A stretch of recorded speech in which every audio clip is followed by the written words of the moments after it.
Welcome to the Youth Participation Practice Network, folks. Those that are catching us up after the fact, this is an exciting meeting in June 2025, meeting with the Prevention United team. We've got Sam and members of the Youth Advisory Group who are here to talk to us about what's hot for them in 2025 and what's on the agenda going forward as well. So I'll pass over to you, Sam, to kick us off.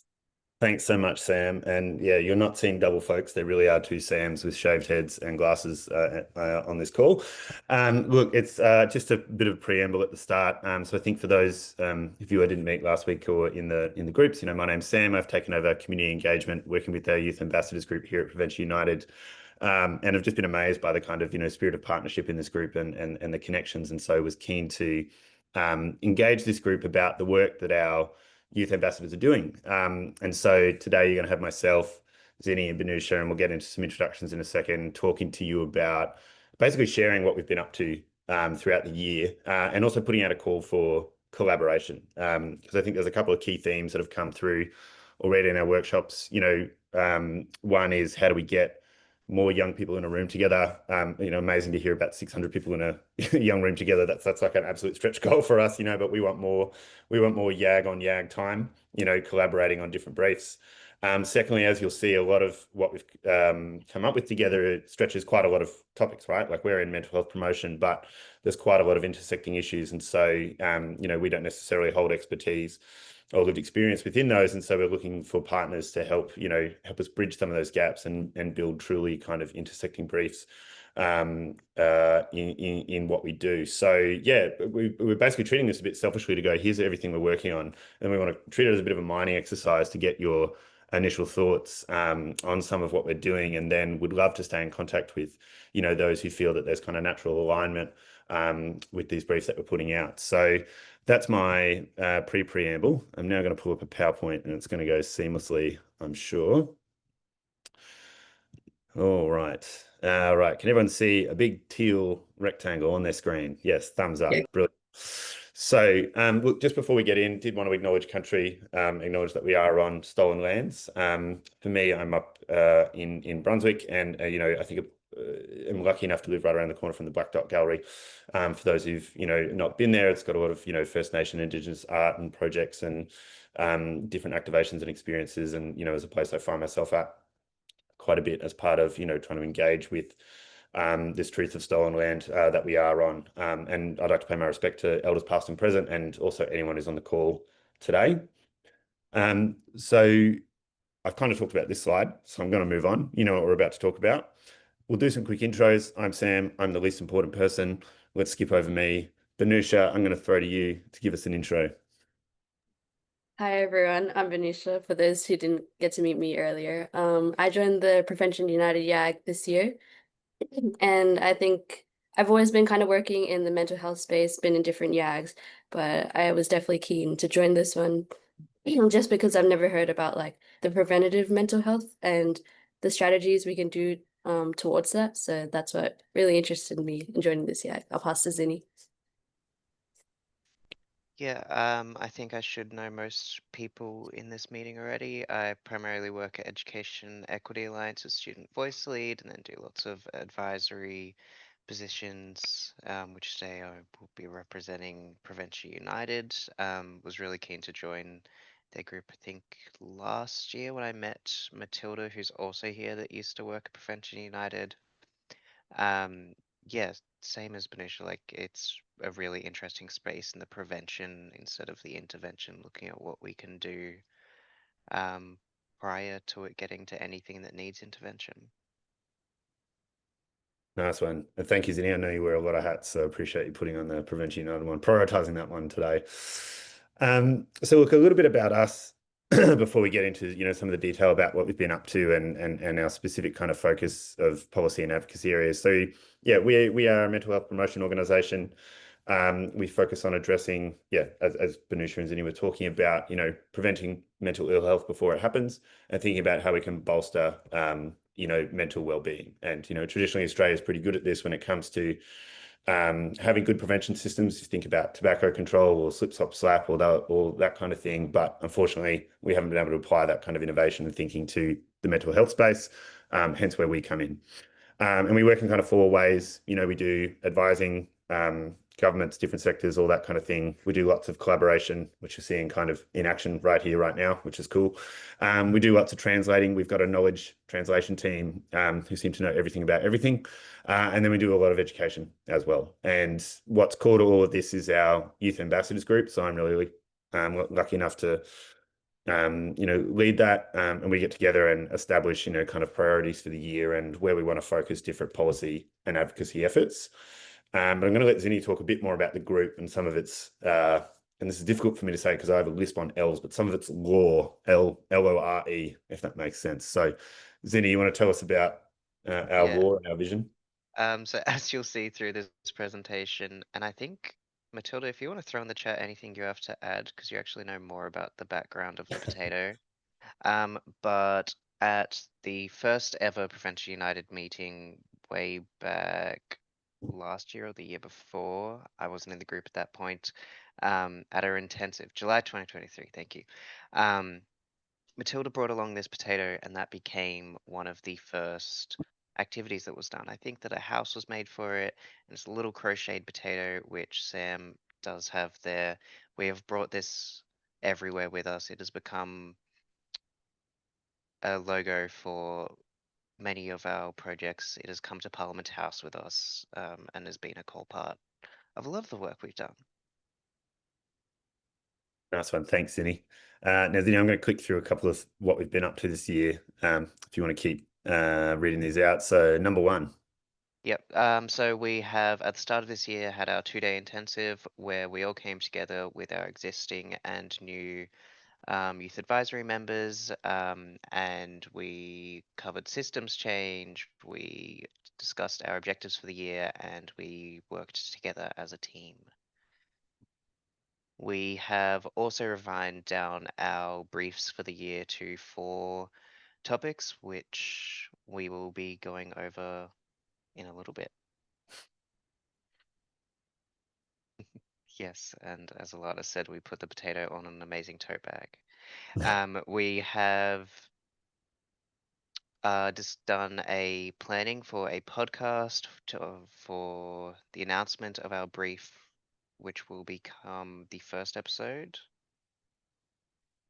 And we blew all of our budget on a single GYG for food at one of our meetings because you need food at everyone, and they decided to get GYG for one, which I wasn't actually there for.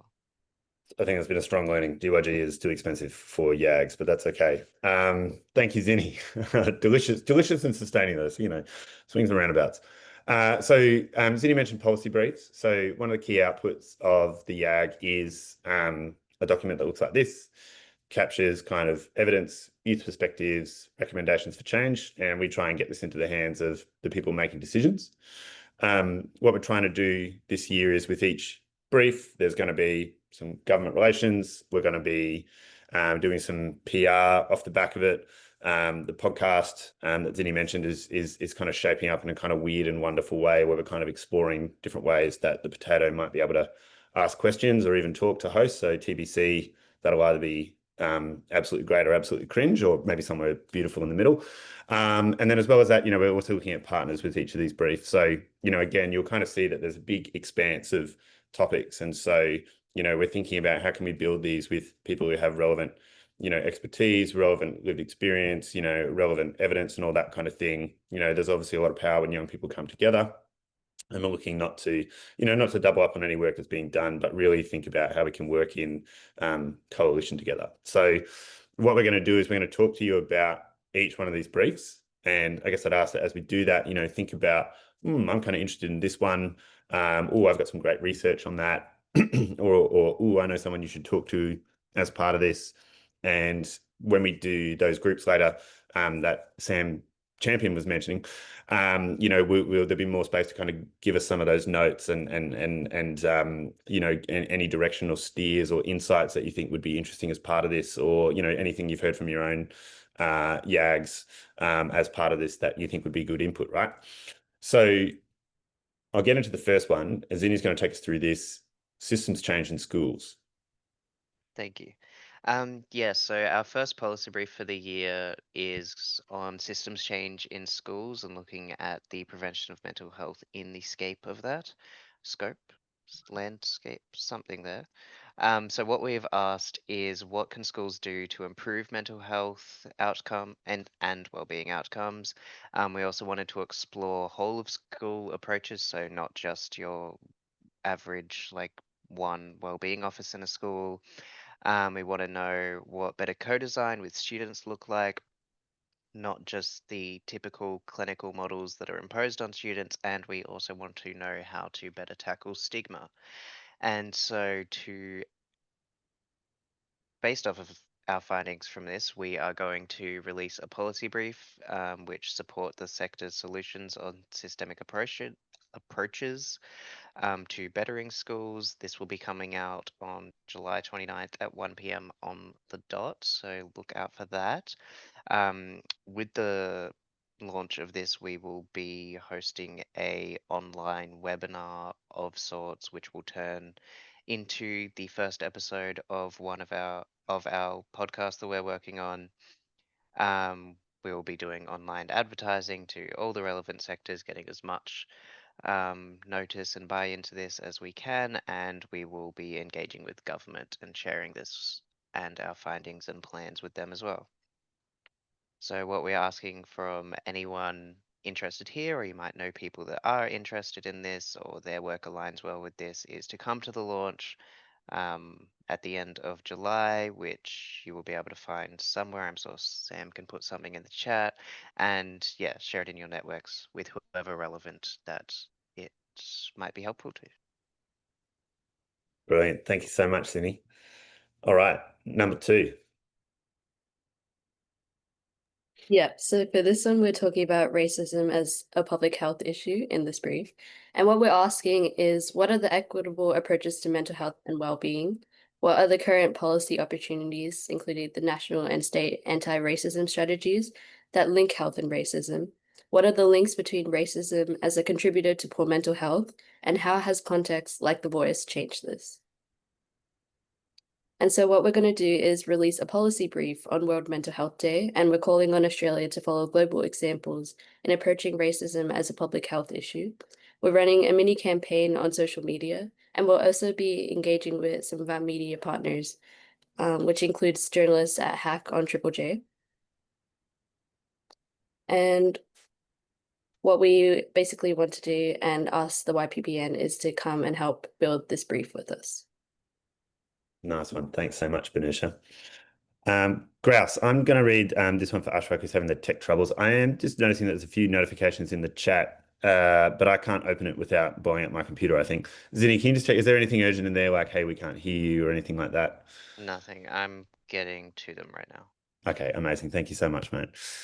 Grouse. So this one is rewriting the narrative about study and career success. So a couple of different things that we've been talking about and asking is, why is there such pressure on young people to go into one kind of pathway for success, whether that's, university, straight after school, that kind of thing, or what different careers look like. Why can't we normalize more diverse pathways? Why have we normalized getting a massive HEX debt, which, I think every time that point comes up in our groups, hits me right in the feels. What does healthier university and career pathways look like? And what would a better narrative about career success and university success look like? If you were going to actually change those expectations, what would it look like to write that from young people's perspective? So what we're going to do is a policy brief on what a new narrative means. So we're seeing this as kind of a combination of policy solutions, but also literally sitting in a room and writing what a better narrative about career and university success looks like. And then we want to promote that as people are doing study, getting ready for choosing their future pathways, basically talking to other young people about what healthier pathways can look like to relieve some of this pressure. And what we want your help to do is, come help build this with us, whether that's the evidence, whether that's the narrative itself. We've got a monthly meeting. We want to shape one of these sessions around sitting in a room minus GYG, but plus your best narrative writing exercises to kind of craft this story together. Now, unfortunately, I have to keep talking, but this one we've left. This is the mystery This is the mystery box because we need a bit of contrast in a presentation. Brief number 4 is we want to explore the idea of a youth forum. There's an opportunity next year at I'm going to get this acronym wrong, PHAA Forum in Sydney in March. We've got the opportunity to create a youth-led session there. What that looks like at this point is our least developed idea. So we've left this one as a mystery box. If that sounds really interesting to you, would love to hear more about it. But yeah, this is our most open brief, shall we say. So I'm going to get Binusha to recap all of this, if that's all right, mate. Yeah, so to kind of recap our ask, for schools, we're asking to help us promote our brief. With racism helping us create and build on this brief. With the Pathways narrative, it's also helping us to rewrite this brief. And as Sam mentioned, the youth forum is a bit of a mystery, which we'll keep you informed about. It's always good to leave them wanting more, I think. So awesome. So yeah, put that on a page. Massive thank you to Zinny and Binusha for stepping up on this and reading this out. And yeah, I guess we offer this today in the spirit of partnership that flows through this group so strongly.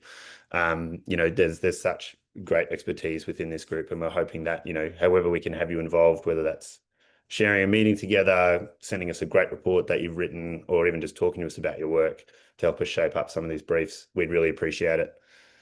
All right, so I'm going to stop sharing there. And yeah, a massive thank you to Sam and the YPPN team for giving us this space today. Awesome. Thanks so much, team. Thanks, Sam. Thanks, Zinny. And thanks, Binusha. That was, a really interesting insight into where you're up to, the incredible work that you've done so far, and the work that you've got coming up as well. I guess, folks, please feel free to pop your hand up or pop in the chat if you've got any questions for the team. The one I had was just around timelines. When are you sort of hoping to achieve all this, or is it kind of handed over from YAG to YAG? Like, how does that bit work? Yeah, sure. So this is all this year. So July 1st, which is not in 20 minutes, but basically in 20 minutes. World Mental Health Day this year, which, being the mental health charity, I should know off the top of my head, but I do not. It's Friday, October 10. So that's for the racism one. So we've got a bit of time. And then the last one there about rewriting narratives around success, we want to aim that around exam period for university students and that kind of thing. So there's one that's really, really close, and then the other two are kind of in the second half of the year. And then the mystery box is kind of March next year. So we're going to do it all in this year, basically. And then, yeah, my other question was for Zinny and Binusha. I'm interested to know how you got involved in Prevention United. How did you find out about their work and get involved? Yeah, well, I met Matilda at a networking event randomly like a year and a half ago, who was previously in Sam's role. I was already doing a few youth advisory things at that point, and I think there was some member drop off, but they didn't want to do a full recruitment. It was just kind of like sliding in perfectly into that role. Yeah, throw to Binusha. I think actually I found out about it through the YAG the newsletter that comes out, the mailing, because I used to volunteer for Vic SRC, and they were always in kind of partnership with YAG, and then I've always been part of like the community newsletter that came out in emails. So it's really interesting. I think all of us came from like a different place or found this through a different place, but we've all been able to share in our lived experiences. Yeah, I love that.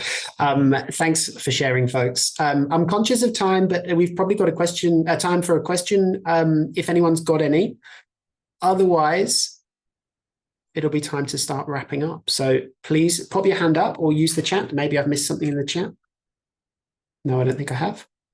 There's some great comments in the chat, though. People really keen to get involved in the events and the activities. And that's what we're going to be doing after the break, folks. So I will wrap it up there, and I'll say thank you very much to Sam, to Binusha, and Zinny.